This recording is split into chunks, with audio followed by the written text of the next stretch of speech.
Olá! Hoje a gente vai falar de uma coisa essencial em qualquer computador, a memória RAM, sabe? Ela é super rápida, fundamental para tudo funcionar bem, mas tem aqueles probleminhas, né? É cara e parece que nunca é suficiente. E com os programas de hoje, vídeos, jogos, nossa, essa limitação fica muito óbvia. E a diferença de preço, então, é gritante. Se a gente pegar, sei lá, 2018, 1 GB de RAM custava uns US$ 10. Já 1 GB de HD, centavos. E mesmo um SSD, que é mais rápido, era tipo 30 centavos por giga. Então, como é que os computadores dão conta? Rodam tanta coisa ao mesmo tempo, arquivos enormes, se a RAM física é, assim, tão limitada? Olha, a saída para isso são umas técnicas bem inteligentes que basicamente deixam o sistema usar o armazenamento secundário, o HD, o SSD, né, que tem muito mais espaço e custa menos, como se fosse uma extensão da RAM. E o mais legal é que, para os programas rodando, isso é quase invisível, é transparente. Quem organiza toda essa bagunça são os mecanismos de memória virtual, gerenciados pelo sistema operacional, o SO. Perfeito. E a técnica mais comum, mais eficiente hoje para fazer essa mágica é a tal da paginação em disco. É nisso que a gente vai focar hoje, certo? Vamos desenrolar essa ideia. Mas antes, por que mesmo a gente precisa esticar a RAM? Já falamos do custo, da capacidade. Exato. E tem a demanda, né? Que só cresce. Programas mais complexos, edição de vídeo, jogos. Tudo isso consome muita RAM e num sistema que faz várias coisas ao mesmo tempo, você tem vários processos ali brigando por memória, o SO tem que ser muito bom para gerenciar isso e deixar todo mundo rodar. A ideia central é essa, pegar uns pedaços da memória RAM que não estão sendo usados agora, sabe? E guardar eles um pouquinho lá no disco, que é mais lento, mas, poxa, tem espaço de sobra. E para isso funcionar direitinho, sem cada programa ter que se preocupar onde está cada bit de informação, o hardware ajuda muito. Tem um componente-chave, a MMU, a Unidade de Gerenciamento de Memória. Ela faz parte da arquitetura de memória virtual e é interessante, né? Porque essa não foi sempre a única forma de fazer.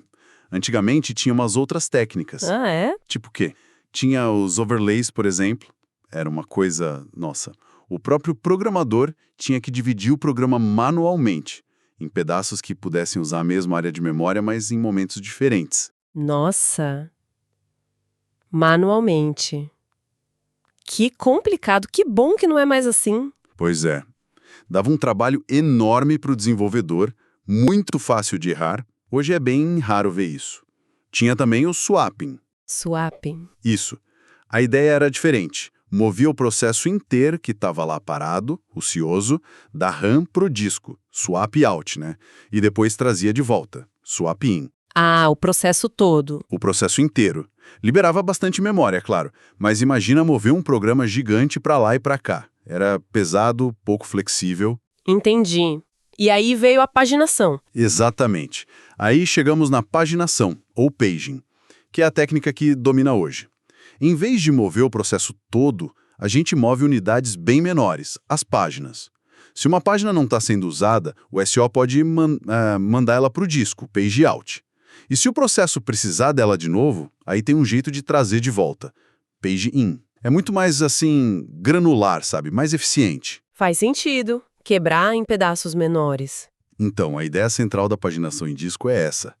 Pegar páginas que o SO acha que estão ociosas na RAM e mandar para uma área especial no disco. Isso libera espaço na RAM, aqueles quadros de memória, para outras páginas que estão chegando. E quem decide tudo, qual página sai, para onde vai, quando volta, é o núcleo do sistema operacional. Ele é o maestro disso tudo. E o ponto-chave, como eu disse, é a transparência. O processo, o programa que é dono daquela página que foi para o disco, ele nem fica sabendo, na maioria das vezes. Para ele, a memória continua lá, inteira. Essa abstração é fundamental. Tá, e como o SO controla isso? Como ele sabe que a página X não tá mais na RAM, tá lá no disco? Boa pergunta. Quando só manda uma página para o disco, ele atualiza uma tabela super importante, a tabela de páginas daquele processo. Nessa tabela, para cada página, tem uma entrada. Aí só faz duas coisas ali. Primeiro, ele desliga um marcador, um bit de presença. É um sinalizador que diz, opa, essa página não está na RAM agora. Segundo, no lugar onde normalmente ficaria o endereço do quadro físico na RAM, o SO guarda a localização da página lá no disco, onde encontrar ela depois. Certo, e essa área especial no disco onde ficam as páginas? É a área de troca, ou swap area. Pode ser uma partição inteira do disco, que é bem comum em Linux e Unix, ou pode ser só um arquivo grandão reservado para isso, como o Windows faz. O importante é que essa área seja organizada de um jeito que o acesso às páginas seja o mais rápido possível, dentro das limitações do disco, claro. Entendido. O SEO faz essa gerência toda, atualiza a tabela, mas, e aí vem a pergunta crucial, eu acho. O que acontece se o programa tenta usar um dado e executar uma instrução que está justamente numa página que foi mandada para o disco? Como o sistema lida com isso? Esse é o momento da verdade, né? Exatamente. Esse é o momento crítico. É o que a gente chama de falta de página, ou page fault. É aqui que a mágica acontece. Mas tem um preço. Funciona assim, ó. O processo tenta acessar o endereço de memória virtual. Normal. A MMU, aquele componente de hardware, vai traduzir esse endereço para um endereço físico na RAM. Para isso, ela consulta a tabela de páginas. E aí, quando ela olha a entrada da página que o processo quer acessar, ela vê aquele bit de presença desligado. Opa, a página não está na RAM. Ah, e aí? O que a MMU faz? Ela não consegue completar o acesso, né? Então ela para tudo e gera uma interrupção de hardware específica para isso, a falta de página. Essa interrupção para na hora a execução do processo que causou o problema e passa o controle para o sistema operacional. Agora é com o SO. Entendi, o SEO assume para resolver a encrenca. E como ele faz isso? Bom, o SO segue uns passos bem lógicos. Primeiro, ele tem que checar. Esse endereço que o processo tentou acessar é válido mesmo para ele? Pertence ao espaço de memória dele? Ah, uma checagem de segurança. Exato. Se for um acesso inválido, tipo um bug ou até uma tentativa de ataque, o SO geralmente só encerra o processo. Aborta. Certo. Mas se for válido? Próximo passo é achar um espaço livre na RAM, um quadro de memória vazio, para trazer a página de volta. E se a RAM estiver cheia? Que imagino que seja comum. Exatamente. Esse é o cenário mais provável. Se não tem quadro livre, o SO precisa escolher uma página que já está na RAM para tirar dali. É a página vítima. E essa escolha não é aleatória. É feito usando um algoritmo de substituição de páginas, que a gente vai falar mais daqui a pouco. A página vítima escolhida, se ela foi modificada enquanto estava na RAM, precisa ser salva de volta no disco. Aí, o quadro dela fica livre. Então pode ter um acesso extra ao disco aí para salvar a vítima. Pode ter sim. Isso deixa a operação toda ainda mais lenta. Um acesso para salvar a vítima, outro para buscar a página que faltou. Bom, com o quadro livre, seja porque já estava vago ou porque uma vítima foi removida, o SO finalmente carrega a página que o processo pediu do disco para esse quadro na RAM. É o paging. Aí, ele atualiza a tabela de páginas de novo, liga o bit de presença da página que chegou e coloca ali o endereço do quadro na RAM que ela está ocupando agora. E o processo que estava esperando? O SO devolve o controle para ele. O processo volta a executar. Tem um detalhe técnico importante. A instrução que causou a falta de página lá no início, ela não tinha sido completada, né? Então ela precisa ser executada de novo. Os processadores modernos têm mecanismos para ajudar nisso. Uau! É um balé bem complexo mesmo, acontecendo ali por baixo dos panos. O processo nem percebe direito, só sente uma pausa, talvez, enquanto o SO corre para trazer a página do depósito, que é o disco, para o palco, a RAM. Isso. E essa pausa, claro, tem um custo de tempo. Imagino que sim. E para tentar diminuir essas pausas, alguns SOs são mais proativos. Usam uns processos auxiliares chamados daemons, que ficam de olho no nível de memória RAM livre. Se a memória começa a ficar muito cheia, esses daemons podem, assim por conta própria, escolher umas páginas que parecem não estar sendo usadas e já ir mandando por disco, antes que uma falta de página force essa troca na correria. É uma tentativa de antecipar o problema. Interessante, uma otimização. Mas falando nesse curso de tempo, o quão grande é essa diferença de velocidade entre RAM e disco? A gente falou que disco é mais lento, mas o impacto é grande? Esse parece o ponto fraco, né? É o calcanhar de Aquiles total. A diferença é absurda. O material que a gente viu fala em acesso à RAM na casa de dezenas de nanosegundos. Um acesso a disco rígido, vários milissegundos. Nano para mili. Isso é tipo... É uma diferença de umas 100 mil vezes. 100 mil, mesmo os SSDs, que são bem mais rápidos que HD, ainda são muito, muito mais lentos que a RAM. Ordens de magnitude. 100 mil vezes. Nossa. Então, cada falta de página dói. Dói muito no desempenho. Cada falta de página significa, no mínimo, um acesso a esse disco lento para buscar a página. E se a RAM está cheia, podem ser 2 acessos, como a gente viu. Vamos pegar os números do material. RAM a 60 nanosegundos, disco a 6 milissegundos, ou 6 milhões de nanosegundos. Se a gente tiver só uma falta de página a cada 100 mil acessos à memória, e a RAM estiver cheia, precisando dos 2 acessos ao disco, o tempo médio para acessar a memória salta de 60 nanosegundos para uns 180 nanosegundos. Ok. Triplicou. Com só uma falta a cada 100 mil acessos. Exato. O tempo médio de acesso à memória ficou 3 vezes pior. Isso mostra como a frequência das faltas de página é crítica. Qualquer coisinha ali já impacta muito o desempenho geral. Caramba! E o que faz essa frequência aumentar ou diminuir? São vários fatores, né? Que se combinam. Primeiro, claro, a quantidade de RAM que você tem versus o quanto os programas ativos precisam. Se a demanda é maior que a oferta, não tem jeito, vai ter falta de página. Segundo, o comportamento dos próprios programas, como eles acessam a memória. Programas com boa localidade de referência. Localidade de referência? A tendência de um programa acessar repetidamente um conjunto pequeno de páginas por um tempo antes de pular para outro conjunto. Se o programa faz isso, ele ajuda o sistema de paginação, causa menos faltas. E terceiro, um fator fundamental, a qualidade do algoritmo de substituição de páginas. A inteligência do SO para escolher qual página tirar da RAM quando ela está cheia. Essa escolha é crucial. Ah, então a escolha da vítima faz toda a diferença para evitar que a próxima falta de página aconteça logo em seguida. Exatamente. É aí que entram os algoritmos de substituição.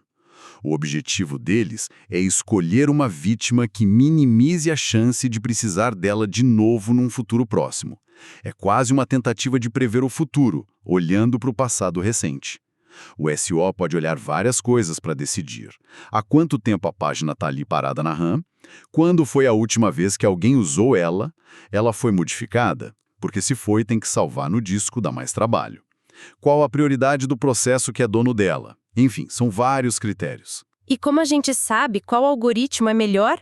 Comparar, o pessoal usa as sequências de acesso a páginas, as cadeias de referências. Pega uma sequência longa de páginas que um programa acessou e simula como cada algoritmo se sairia com ela com uma quantidade fixa de RAM. Vamos ver uns clássicos rapidinho. Imagina aquela sequência 701203 e só 3 quadros de RAM livres. O mais simples é o FIFO, First In, First Out. Tira a página que chegou primeiro, a que está lá mais tempo. Implementa com uma fila, fácil. Parece lógico. O mais antigo sai. É lógico, mas... E se essa página mais antiga for super usada? O FIFO ignora isso completamente. No exemplo do material, ele causa 15 faltas de página. Bastante. Não parece muito esperto. Aí tem o OPT, ótimo. Esse seria o algoritmo perfeito. Ele tira a página que vai demorar mais tempo para ser usada de novo no futuro. Ah, o algoritmo bola de cristal. Exato. Ele sabe o futuro. É impossível de implementar na prática, claro. Mas ele serve como um benchmark. É o melhor resultado possível. No nosso exemplo, ele daria só 9 faltas. Bem melhor que o FIFO, mas inatingível. Pois é. Por isso, a gente busca aproximações que tentem chegar perto do ótimo, mas usando informações do passado. E o mais famoso é o LRU, Least Recently Used. Menos recentemente usado. Isso. Ele tira a página que está há mais tempo sem ser acessada. A lógica é, se uma página não é usada há muito tempo, a chance dela ser usada logo é menor. Faz sentido com a tal da localidade de referência, né? Sim, parece uma boa ideia. E como ele se sai? No nosso exemplo, o LRU causa 12 faltas. Bem melhor que o FIFO, 15. Mas ainda um pouco pior que o ótimo, 9. O problema do LRU é que para saber exatamente qual foi a última vez que cada página foi acessada, isso pode ser caro computacionalmente. Exige muito controle. Ah, então LRU é bom na teoria, mas meio pesado para implementar na prática, é isso? Basicamente, rastrear o tempo exato para cada acesso a cada página consome recursos. Por isso, os sistemas reais usam aproximações do LRU. Aproximações. São algoritmos mais baratos de implementar que tentam chegar perto do resultado do LRU sem ter todo o custo. Eles geralmente usam uns bits auxiliares que o próprio hardware ajuda a manter. Tem o bit de referência, o hardware liga esse bit quando a página é lida ou escrita. E o bit de modificação, o dirty bit. O hardware liga ele quando a página é alterada. Certo, bits para indicar uso e modificação. Isso. E os algoritmos de aproximação usam esses bits para tomar decisões mais inteligentes que o FIFO puro. Por exemplo, um algoritmo pode dar uma segunda chance para uma página que é antiga, seria a vítima do FIFO, mas que tem o bit de referência ligado, foi usada recentemente. Ele desliga o bit e deixa ela lá por mais um tempo. Outro pode olhar os dois bits. A melhor página para tirar seria uma que não foi nem referenciada recentemente, bit R igual a 0, e nem modificada, bit M igual a 0, porque ela provavelmente não vai ser usada logo e nem precisa ser salva no disco. É a vítima ideal. Ah, entendi. São truques para tentar adivinhar qual página é menos importante naquele momento, sem ter o custo de saber o tempo exato do último acesso. Exatamente. O objetivo é sempre imitar o LRU da forma mais eficiente possível. E tem outro conceito importante ligado a isso: o conjunto de trabalho, ou working set, de um processo. Conjunto de trabalho? Muitas faltas de página. Esse conjunto muda com o tempo conforme o programa acessa partes diferentes do código e dos dados. Está ligado à localidade de referências. Então, o ideal é que o conjunto de trabalho de cada processo caiba na RAM. Esse é o cenário ideal. Se o working set de um processo cabe na RAM, ele vai ter poucas faltas de página e vai rodar rápido. Mas o que acontece se a soma dos conjuntos de trabalho de todos os processos que estão rodando for maior que a RAM disponível? Aí complica, né? Aí complica muito. E podem acontecer uns fenômenos estranhos. Um deles é a anomalia de Ballard. É curioso. Para alguns algoritmos tipo FIFO, se você colocar mais memória RAM no computador, pode acontecer de um número de faltas de página aumentar para certa sequência de acesso. Peraí. Mais memória pode piorar o desempenho? Isso não faz sentido nenhum. É contraintuitivo, né? Mas acontece com algoritmos mais simples como o FIFO. Felizmente, algoritmos melhores como o LRU e suas aproximações não sofrem dessa anomalia. Ufa! Mas qual é o problema realmente grave que pode acontecer? O problema grave mesmo é quando o sistema entra em trashing, ou hiperpaginação. Isso é o colapso. Trashing? Acontece quando a memória RAM é tão insuficiente para a demanda total dos processos ativos que eles passam o tempo todo precisando de páginas que não estão lá. A soma dos working sets é muito maior que a RAM física. O sistema fica trocando páginas entre RAM e disco freneticamente, sem parar. E quais são os sintomas? Como a gente percebe isso? Os sintomas são claros. O computador fica extremamente lento, quase não responde, você vê a luzinha do disco piscando sem parar, feito louca, mas os programas não andam, a CPU fica a maior parte do tempo ociosa, esperando o disco, os processos passam mais tempo esperando páginas chegarem do disco do que executando trabalho útil de verdade, o sistema está gastando todo o tempo só gerenciando a falta de memória. Aham. Então é isso que pode estar rolando quando o computador fica se arrastando, o disco não para e parece que nada acontece? Pode ser um sintoma clássico de trashing, sim. A causa raiz é falta de RAM para a carga de trabalho atual. E as soluções? Bom, a mais óbvia é colocar mais RAM física. Outras opções são diminuir a carga, fechar programas, rodar menos coisas ao mesmo tempo, ou o próprio sistema operacional pode tentar intervir, suspendendo processos de baixa prioridade ou até, em casos extremos, matando alguns processos que estão consumindo muita memória para aliviar a pressão. Que loucura! É fascinante e um pouco assustador ver como tudo isso funciona por baixo. Então, recapitulando rapidinho. Paginação em disco é essa técnica super esperta do SEO para fazer o disco parecer uma extensão da RAM, de forma transparente para os programas. A falta de página é o gatilho que busca a página no disco quando ela não está na RAM. Tem um custo claro de velocidade por causa do disco lento, e a eficiência toda depende muito dos algoritmos que escolhem quem sai da RAM, com as aproximações do LRU sendo as mais comuns na prática. Qual a grande lição disso tudo? Olha, a grande lição é que gerenciar memória é um desafio enorme e fundamental na computação. A paginação foi uma solução brilhante, que permitiu a gente rodar sistemas muito mais complexos do que a RAM física sozinha suportaria. Mas não é mágica, né? Ela gerencia a limitação, não elimina. Tem um custo de desempenho inerente. Entender isso ajuda a ver por que ter RAM suficiente ainda é tão importante para o desempenho geral, mesmo com SSDs super rápidos. Totalmente.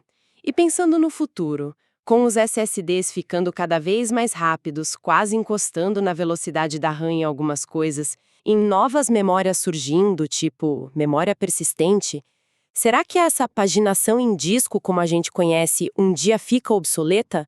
Ou será que ela só vai mudar de forma? Talvez usar essas novas memórias como uma camada intermediária antes de ir para o armazenamento mais lento lá na ponta. Fica aí a reflexão, né? Pra gente pensar e acompanhar.